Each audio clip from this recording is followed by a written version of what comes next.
തൃത്താലയിൽ വിജയസാധ്യത ബൽറാമിനെ അടുത്ത മന്ത്രി അല്ല, അത് ഈ സീറ്റ് നേരത്തെ പ്രവചിക്കപ്പെട്ടിരുന്നതാണ്.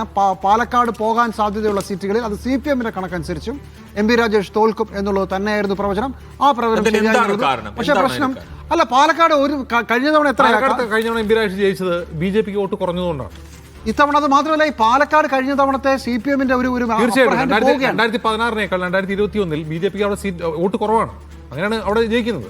പാലക്കാട് കഴിഞ്ഞ തവണ 12 സീറ്റിൽ വെറും 2 സീറ്റിലാണ് UDF ഒതുങ്ങിയത്. 2 സീറ്റ്. അവിടെ നിന്ന് ഇത്തവണ 5-ന് മുകളിലേക്ക് വരുമെന്നുള്ളത് പ്രവചനം. അതിൽ ആദ്യം തന്നെ 5-ന് മുകളിലേക്ക് വരും എന്ന് പ്രവചിച്ചിരുന്ന സ്ഥലമാണ് അതിൽ ആദ്യം എണ്ണിയ സീറ്റുകളിൽ ഒന്നാണ് തൃത്താലയാണ്. അതിൽ അത്ഭുതമില്ല. കാരണം ആദ്യം വീഴുന്ന മന്ത്രിയും ഇത് തന്നെ ആയിരിക്കും എന്നുള്ളതായിരുന്നു പൊതുവെയുള്ള ഒരു ട്രെൻഡ്. ഇനിയുമുണ്ട് താഴോട്ട് വരുമ്പോൾ വീഴാൻ. പക്ഷേ എനിക്ക് വലിയ അത്ഭുതം തോന്നുന്നില്ല. പക്ഷേ പാലക്കാട് ഭൂരിപക്ഷം സീറ്റുകളിലും ഇടതുപക്ഷം നിൽക്കുമോ അതോ ഭൂരിപക്ഷം UDF-നായിരിക്കുമോ എന്നുള്ളത് ഈ 90 കടക്കാനുള്ള ഒരു പ്രധാനപ്പെട്ട അളവുകോലായിരിക്കും എന്നാണ് ഞാൻ കരുതുന്നത്. അതൊരു വളരെ പ്രധാനപ്പെട്ട സ്ഥലമാണ്. പക്ഷേ കഴിഞ്ഞ തദ്ദേശ തെരഞ്ഞെടുപ്പിൽ പാലക്കാട്ട് UDF-ന് അത്ഭുതം കാണിക്കാൻ കഴിഞ്ഞിട്ടില്ല. ജില്ല എടുത്തു നോക്കുമ്പോൾ UDF അത്ഭുതം കാണിക്കുന്ന സ്ഥലമാണ്. അല്ല, അപ്പൊ നോക്കുമ്പോ പാലക്കാട് ഇനിയിപ്പോ അതിൽ മൊത്തം എത്ര എണ്ണം വരും പാലക്കാട് ജില്ലയിൽ നിന്നുള്ളത് വരാനുണ്ട്. പക്ഷെ നോക്കൂ, ഒറ്റപ്പാലം നമുക്ക് സംശയരഹിതമായി LDF-ന് കൊടുക്കാവുന്ന സീറ്റാണ്. ഷൊർണൂർ അതേസമയം ചിറ്റൂർ സംശയത്തിൽ നിൽക്കുന്നു എന്നാണ് ഞാൻ കാണുന്നത്. ജിമ്മി, പട്ടാമ്പിയും സംശയമുണ്ട് എന്ന ചില റിപ്പോർട്ടുകളുണ്ട്. എന്നാൽ ആലത്തൂർ ഉറപ്പിക്കുന്നു. കോങ്ങാട് വീണ്ടും സംശയത്തിലാണ്. ആലത്തൂർ LDF. ശരി, അസ്ലമോട് ചോദിക്കാം. അസ്ലമെ, പാലക്കാട്ടേക്ക് പോകാം. പാലക്കാട് UDF ജയിക്കുമെന്ന് വിചാരിക്കുന്ന ഈ പ്രധാനപ്പെട്ട സ്ഥലങ്ങൾ അല്ലെങ്കിൽ എന്താ ഇൻട്രസ്റ്റിംഗ് ഫല സൂചനകൾ എന്തായിരിക്കും അത്?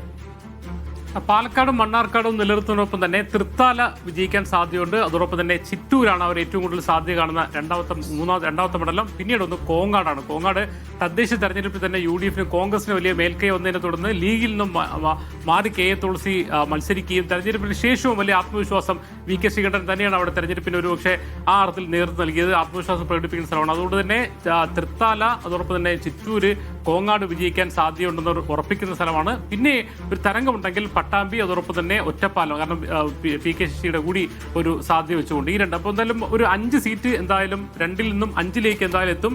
തരംഗം ഉണ്ടെങ്കിൽ ഒരു 6-7 ആവാൻ സാധ്യതയുണ്ടെന്നുള്ളതാണ് പാലക്കാട് നിന്നുള്ള ഗ്രൗണ്ട് റിപ്പോർട്ട്. പക്ഷെ അതിൽ നോക്കൂ, ഒറ്റപ്പാലം നേരിയ മുൻതൂക്കമാണ് K. പ്രേംകുമാർ LDF സ്ഥാനാർത്ഥിക്ക് എന്നാണ് ശശി. അങ്ങോട്ട് പോകണം. ഞാൻ പറഞ്ഞില്ല, പാലക്കാട് പറഞ്ഞാണ്. പാലക്കാട്, ചിറ്റൂര്, തൃത്താല, മണ്ണാർക്കാട്, കോങ്ങാട് 5 സീറ്റ് UDF ഉറപ്പിച്ചു, എഴുതി വെച്ചോളൂ. ഇനി അവിടുന്ന് അങ്ങോട്ടുള്ളതാണ്. അത് ഒറ്റപ്പാലം ഒരു പക്ഷേ ചിലപ്പോൾ കയറി വരാം. പട്ടാമ്പി, അത്തരം സ്ഥലങ്ങളാണ് പിന്നെ നോക്കാനുള്ളത്. അപ്പോൾ നെന്മാറയിലെ UDF സ്ഥാനാർത്ഥി വളരെ നല്ല കക്ഷിയാണ്, ചിലപ്പോൾ ജയിച്ചേക്കുമെന്നൊരു കഥ അവിടെയുണ്ട്. പക്ഷേ എന്തായാലും 5 സീറ്റ്, അതായത് 12-ൽ 5 എന്നുള്ളത് ഉറപ്പിച്ചോളൂ. അവിടുന്ന് കിട്ടുന്നത് ഓരോന്നാണ് നമ്മളിനി എണ്ണേണ്ടത്.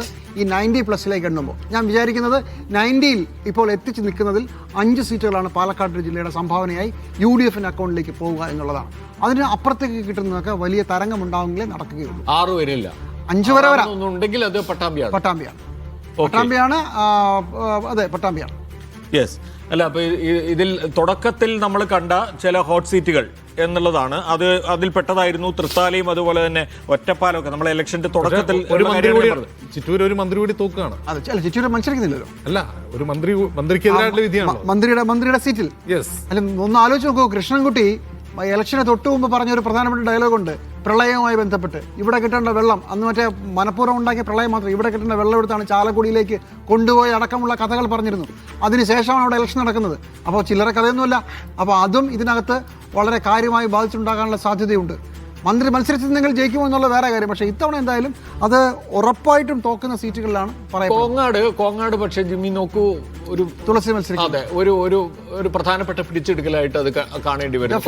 കോങ്ങാട് വളരെ പരമ്പരാഗതമായിട്ട് LDF-ന് നല്ല മേൽക്കൈയുള്ള ഒരു മണ്ഡലമാണ്. അത് തിരിയുന്നു എന്നുള്ളത് ഈ തെരഞ്ഞെടുപ്പിന്റെ ഒരു പ്രത്യേകതയായിട്ട് കാണേണ്ടതുണ്ട്. അടുത്ത ഹോട്ട് സീറ്റ് വരും എന്ന് വിചാരിക്കുന്നു. അടുത്തത് നമുക്ക് രമേശ് പിഷാരടി ജയിക്കുമെന്നാണ് പാലക്കാട് നമ്മൾ ഏകദേശം അത് ഉറപ്പിച്ചു കഴിഞ്ഞതാണ്. എസ്പെഷ്യലി അവസാന ഘട്ടത്തിൽ ഈ പണം വോട്ടിന് നോട്ട് എന്നുള്ള സാധനം നമ്മൾ തന്നെ എക്സ്പോസ് ചെയ്ത് കൊണ്ടുവന്നതോടുകൂടി അത് ഏകദേശം എല്ലാവരും തന്നെ അത് ഉറപ്പിക്കാവുന്ന നിലയിലേക്ക് എത്തിയിരുന്നു.